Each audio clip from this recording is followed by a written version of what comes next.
Golden Dawn made headlines yet again on July 24, when it organized another food handout outside their Athens headquarters for Greeks only. However, this was no ordinary event. The date marks the anniversary of the restoration of democracy. Back in 1974, after 7 years of authoritarian rule under a military junta, during those troubled years, thousands of Democrats were jailed, and the country suffered from the regime's incompetence to deal with the national tragedy of the Turkish army's invasion in northern Cyprus. The message of the neo-Nazis was as simple as it was outrageous and insolent: democracy failed, back to dictatorship. Choosing July 24 to convey their racist message was yet another step in a consistent campaign to establish their presence in Greek society. While giving away bags filled with potatoes, the Nazi anthem Horst Wessel, translated in Greek, was playing on loudspeakers, revealing Golden Dawn's true Nazi affiliation,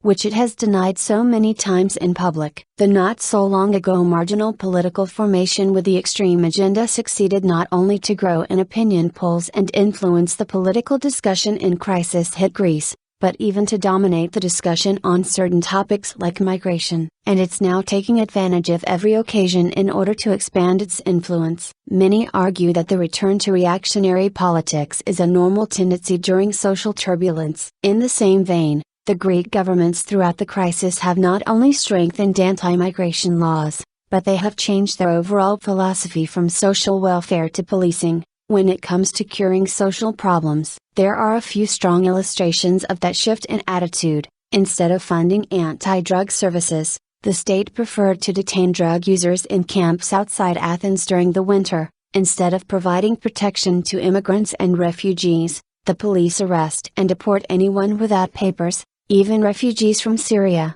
And while treating the homeless on the streets or providing shelter to HIV patients was the standard practice before the crisis, authorities are now pursuing these people in a witch hunt that results in jail and exclusion. By adopting some of the far-right extremist views with the purpose of incorporating them into mainstream political discourse and then dismantling them, what they have really achieved is to promote and legitimize those ideals. However, the promotion of hate speech, xenophobia, fascism and racism are not the product of political miscalculation, but rather are byproducts of neoliberal reform that shapes the crisis. They have an objective basis and they correspond to certain changes in the economy during the crisis. Monolada, how Greek apartheid was built. A solid example of this argument comes from Monolada, a rural area in the west of the Peloponnese, where 28 Pakistani and Bangladeshi immigrants working in strawberry fields were shot a couple of months ago after they asked payment for 6 months of labor. Agriculture is of the few sectors in the Greek economy that has been able to curb the effects of the crisis. Its contribution to the GDP,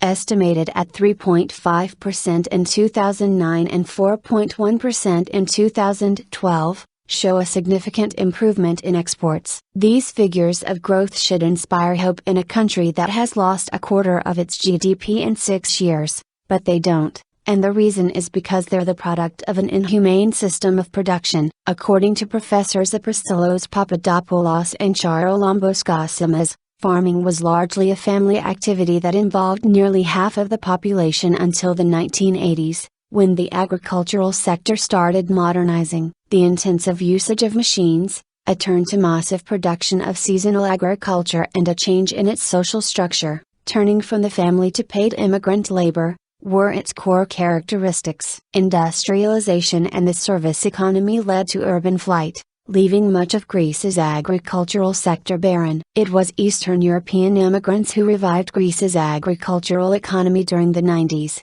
and not only did they not steal Greek jobs, but they livened the rural areas that were largely abandoned. As of now, Greece's agricultural labor force is divided into 3 classes: the land-owning farmers, permanent employees, and an impoverished proletariat of immigrant workers. Immigrants who arrived in the country up until 2005 have become permanent laborers, and were able to attain a legal status allowing them to live and work in Greece with full benefits. But in 2005, all legalization processes for immigrants froze indefinitely. Immigrants of Asian origin who followed since then had no chance to legally stay in the country and integrate themselves in Greek society. Thus, they developed different labor patterns, preferring to work in areas of seasonal intensive cultivation, make money fast and move to the west. In these areas, Bangladeshi and Pakistani immigrants are placed in the bottom of the pyramid, earning incomes of more or less €5,000 per year, for which they're being heavily exploited by the mafia. Cutthroat competition. Strawberry producers have come under heavy pressure during the economic crisis with new taxes,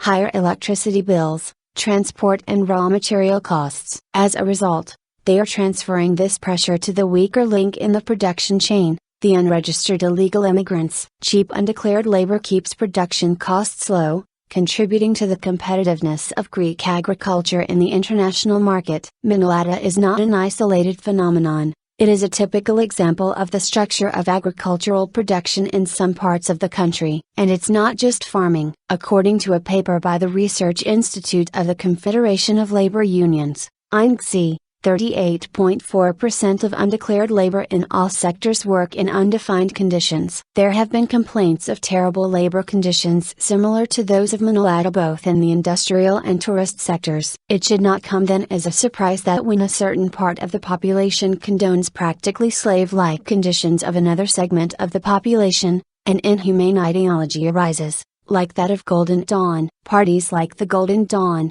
and many others around Europe, are only investing in the conditions the capitalist crisis is producing. As the economic crisis in Greece deepens and as the bailout agreement gives credence to Golden Dawn activities, the racist groups will keep spreading their poisonous ideas with impunity. Even in certain Golden Dawn controlled areas, members of their organization have imposed a curfew for immigrants, who cannot step out safely after dark. In Parliament, Golden Dawn MPs are continuously trying to drive attention away from the failure of the bailout program and to redirect frustration towards certain groups, whether these are immigrants, gays or the left. As autumn approaches and the means to salvation for the Greek economy continue to fail, a burgeoning Golden Dawn portends to create a vicious political landscape where tensions will continue to rise more than ever. This should be a wake-up call not just for the Greek government or even the left, but for all of Europe who suffer under the hubris of these fascist groups. Worryingly, these regressive groups are on the march in Europe, whether they be persecuting Muslim migrants, the Roma, or gays in Russia. And the best way to halt fascism is to stop the economic policies that generate them.